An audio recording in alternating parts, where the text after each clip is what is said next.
अस्सलाम वालेकुम। Digital educator के एक और नए वीडियो में आपका खैर मकदम है। ये वीडियो बायोलॉजी सीरीज़ 8 क्लास की सीरीज़ से चौथा वीडियो है, जिसमें हम बायोलॉजी के 8 क्लास के पहले चैप्टर साइंस क्या है से एक टॉपिक ले रहे हैं, साइंसी तरीक़ा या साइंटिफिक मेथड। साइंसी तरीक़ा क्या है, इसको समझने के लिए मुकम्मल वीडियो ज़रूर देखें।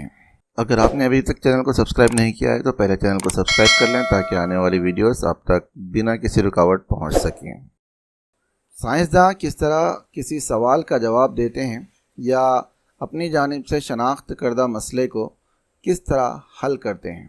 मसाइल के हल के लिए साइंसदां एक जामा लाएहमल इस्तेमाल करते हैं जिसको साइंसी तरीक़ा कहते हैं। ये तरीक़ा इनको मनसूबाबंद तरीक़े से मुतालिया करने में मदद करता है। इससे इनको मालूमात इकट्ठा करने, मुनज़्ज़म करने, तज्ज़िया करने और इनको बेहतर अंदाज में पेश करने में मदद मिलती है।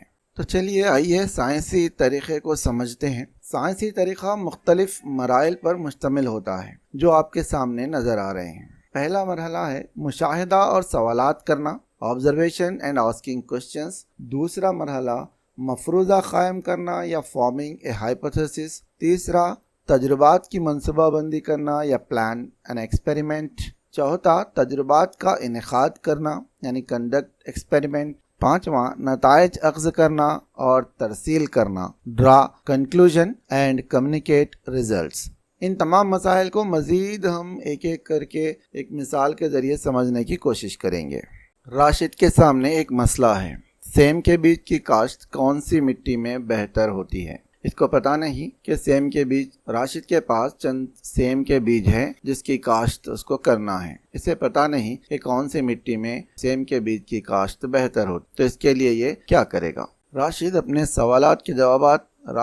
सवाल का जवाब दरियाफ्त करने के लिए यानी कि मुख्तलिफ सेम के बीज की जो काश्त है वो किस मिट्टी में बेहतर होती है को हल करने के लिए साइंसी तजुर्बाती तरीक़े को इस्तेमाल कर रहा है। साइंसी तजुर्बाती तरीक़ा का पहला मरहला होता है मुशाहिदा और सवालात करना। राशिद क्या सोच रहा है, देखिए, मुख्तलिफ अक़साम की मिट्टी के बारे में मुझे मालूमात हासिल करने की ज़रूरत है, यानी वो अपने आप से पहले सवाल कर रहा है। तो इस तरह से पहला जो मरहला है मुशाहिदा और सवाल करने का, तो मुशाहिदे के लिए अपने हवास का इस्तेमाल करना ज़रूरी होता है। वो हवास जिससे हम यानी मुख्तलिफ़ किस्म के हवास मौजूद हैं, देखना है आपको किस तरह से मिट्टी कैसी होती है, किस किस्म की होती है। फिर उसके बाद वो सवाल जिसका जवाब आप देना चाहते हैं या किसी और से पूछ लेते हैं या आपको ज़रूरत है उसको नोट कर लेना चाहिए। यानी अपने इस मौजू के मुताबिक जो सवालात आते हैं वो अपनी पुरानी मालूमात यानी पहले से जो आपके पास मालूमात हैं उसके ज़रिए भी आपको उसका जवाब ढूंढना है।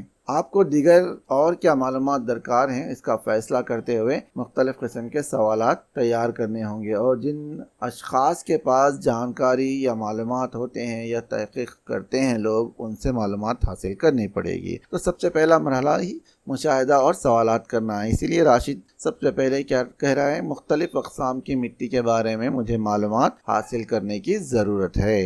राशिद के जहन में एक सवाल आया कि मिट्टी की अक़साम कौन सी हैं। सवालात का जवाब हल करने के लिए वो मुख्तलिफ़ ज़रायों से मालूमात हासिल किया और उसको आम तौर पर जो मिट्टी होती है उसके बारे में पता चला, जैसे बाग़ की मिट्टी, रेतीली मिट्टी और चिकनी मिट्टी। तमाम मालूमात की बुनियाद पर जो उसने पहले मरहले के तौर पर हासिल की थी, उस बुनियाद पर राशिद अब दूसरे मरहले में दाखिल होता है, मफरूज़ा क़ायम करना। यहाँ पर राशिद ने अपना मफरूज़ा बनाया है। मेरा मफरूज़ा है कि सेम के बीज गमलों में इस्तेमाल की जाने वाली बाग़ की मिट्टी में बेहतर तौर पर उपजते हैं। ये जो मालूमात हासिल की गई थी उन मालूमात की बुनियाद पर इसका क़ायम किया गया मफरूज़ा है। ये सिर्फ मफरूज़ा है, ये रिज़ल्ट नहीं होता है। यहाँ राशिद मालूमात हासिल करने के बाद, मफरूज़ा क़ायम करने के बाद तजुर्बे की मनसूबाबंदी कर रहा है। यानी ये साइंसी तरीक़े का तीसरा मरहला है जिसमें जो तजुर्बा अंजाम देना है उसकी मनसूबाबंदी की जाती है। राशिद यहाँ पे क्या मनसूबाबंदी करता है, देखिए, मैं एक जैसे 3 बीजों को 3 मुख्तलिफ किस्म की मिट्टी यानी रेतीली, चिकनी और गमले की मिट्टी में बोऊंगा। तीनों गमलों को मसावी सूरज की रोशनी और पानी फराहम किया जाएगा। इस तरह से मैं मुतग़य्यर अवामिल पानी और रोशनी को ख्वाबों में रख सकूंगा। यानी राशिद अपना तजुर्बा किस तरह से अंजाम देना चाहता ہے وہ یہاں پر وہ بیان کر رہا ہے، تاکہ سیم کے جو بیج ہے وہ صحیح طریقے سے اگ سکیں۔ اس کا جو مفروضہ ہے وہ ہے باغ کی مٹی میں سیم کے بیج بہتر طریقے سے اگتے ہیں۔ چوتھا مرحلہ ہے تجربات کا انعقاد کرنا۔ راشد اب ان باغ کی مٹی، ریتیلی مٹی اور چکنی مٹی کو لے کر ان بیجوں کو اگانے کے لیے اپنا تجربہ انجام دے رہا ہے۔ یہ تینوں بیجوں کو 3 قسم کی مٹی میں ڈال چکا ہے یا بو چکا ہے۔ میں تینوں پودوں کی ہر 3 دن بعد پیمائش کروں گا۔ نتائج کا جدول میں اندراج کرتے ہوئے بیجوں سے نکلنے والے پودوں کی لمبائی کو بار گراف کے ذریعے 21 دن بعد پیش کروں گا۔ یعنی وہ بیجوں کو بڑھنے کے بعد یا نمو پانے کے بعد 21 دن تک دیکھ رہا ہے، ہر 3 دن بعد، اور 21 دن بعد وہ کتنا بڑا ہوا ہے فائنل رزلٹ پیش کرنے کے لیے کہہ رہا ہے۔ سائنسی طریقے کا 5واں مرحلہ ہے نتائج اخذ کرنا اور ترسیل کرنا۔ یہ 4 مرحلے مکمل ہونے کے بعد 5ویں مرحلے کی جانب جب راشد بڑھتا ہے تو اس کو کیا نظر آتا ہے، کیا جانچ میں اس کو کیا ملتا ہے، تو مفروضے کی جانچ وہ کس طرح سے کرتا ہے۔ تو نتائج یعنی میرا مفروضہ صحیح نہیں تھا، وہ کیا کہہ رہا ہے کہ میرا مفروضہ صحیح نہیں تھا۔ کیوں صحیح نہیں تھا؟